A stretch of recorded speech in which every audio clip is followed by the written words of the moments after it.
राजनीतिक सामाजिक क्राइम से संबंधित सभी खबरों के लिए तहलका हिंद न्यूज चैनल को सब्सक्राइब कीजिए और हमारे बेल आइकन को भी दबाएं।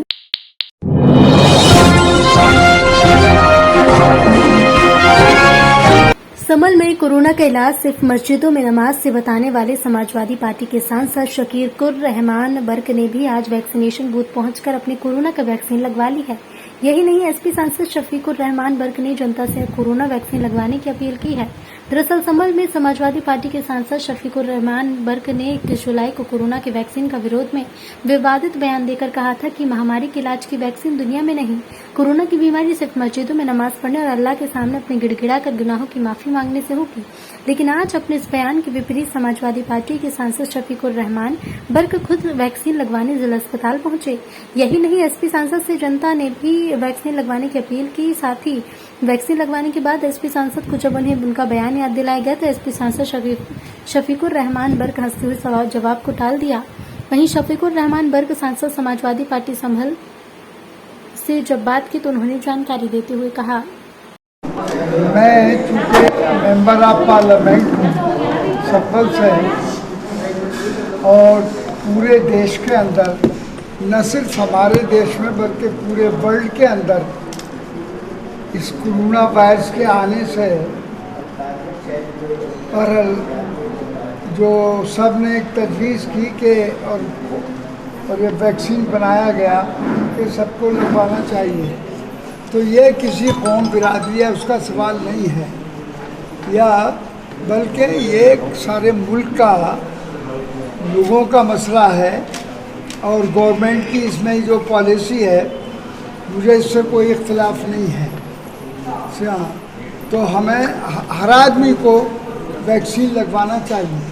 इस समाजवादी पार्टी ने पहले इसका विरोध किया था, लेकिन अब धीरे धीरे लेकिन समाजवादी पार्टी ने जो नहीं तो सभी लोग कर रहे थे, तो मतलब उस टाइम यकीन था नहीं। अपना कौन सी वैक्सीन लगवाई आपने? कोविशील्ड। ठीक है सर। ज़रूरत भी नहीं है, अल्लाह का शुक्र है मैं बगैर वैक्सीन के ही अल्लाह की हिफाजत में हूँ। अल्लाह की हिफाजत में, अरे मेरी ज़िंदगी और मौत अल्लाह की किसी के बस में नहीं, लेकिन फिर भी एहतियात शर्त है। हमारे कुरान ने भी हमें हुक्म दिया, हमारे रसूल ने भी फरमाया, हमारे बुजुर्गों ने भी फरमाया और हम उसको मानते हैं। एहतियात मुल्क का मामला, मुल्क अगर कोई हमें हिदायत कर देता है अच्छी बात है तो उसे नहीं मानते। तो कब लगवाएंगे सर? अभी मेरी ये ज़रूरत नहीं है। डॉक्टर साहब कई जगह पर, कई जिलों में अमरोहा, मुरादाबाद समेत कई जगह जो है मस्जिद के मौलानाओं ने कहा है कि आप लोग वैक्सीन लगवाएं। कई जगह मस्जिद के आपकी उम्र भी जो है 80 साल से ऊपर जो हो चुकी है, जब वैसे ऊपर तो इसके लिए जो है आपको जो है पहले जो है ज़रूरत लगती है। मेरा हाफिज़ परवरदिगार है, मेरे बहुत लंबा लेकिन मौकम है, इंशाअल्लाह मुझ पर कोई असर नहीं है। ठीक सर। एमएसपी वगैरह थे, उनसे भी गुफ्तगू हुई है मुफस्सल तौर पर सारे हालात पर, और हमने कहा कि हमने जब ये आप मांग की थी कि भाई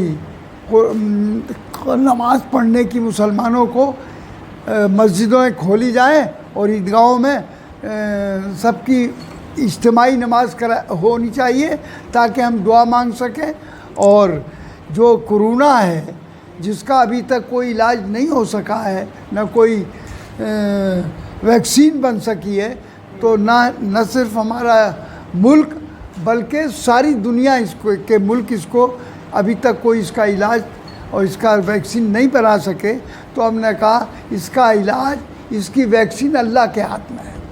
चूँकि हमसे गलतियाँ हुई हैं, ख़ताएँ हुई हैं, अगर हम ऐसे वक्त में जब कुर्बानी का का त्यौहार है, नमाज पढ़ने के बाद में अल्लाह के दरबार में हम दुआ मांगेंगे, अपनी ख़ताओं की रो कर और गिड़गिड़ा कर कहेंगे, तो हो सकता है कि अल्लाह को हमारे इस पर रहम आ जाए और हमें वो माफ़ कर दे, तो खुद ही भाग जाएगा कोरोना। ये मैंने लेकिन अब गवर्नमेंट ने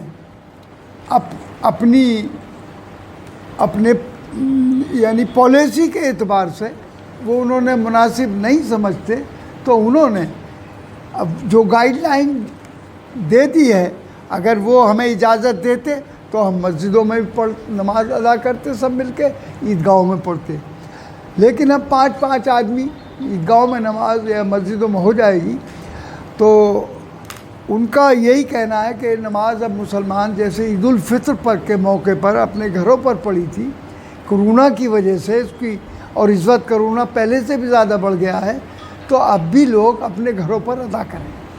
तो मेरी ये बड़े अदब से सबसे गुजारिश है, हमें कोई ज़िद नहीं है इस बात की, हम नहीं चाहते कि कौम के अंदर कोई अफरा तफरी फैले या आपस में कोई लोग मिसगाइड करने की कोशिश कर रहे हैं। इस पर कितनी डिबेट हुई है मेरे इस बयान के ऊपर, और गलत तरीक़े से मुझको वो राजनीतिक सामाजिक क्राइम से संबंधित सभी खबरों के लिए तहलका हिंद न्यूज चैनल को सब्सक्राइब कीजिए और हमारे बेल आइकन को भी दबाएं।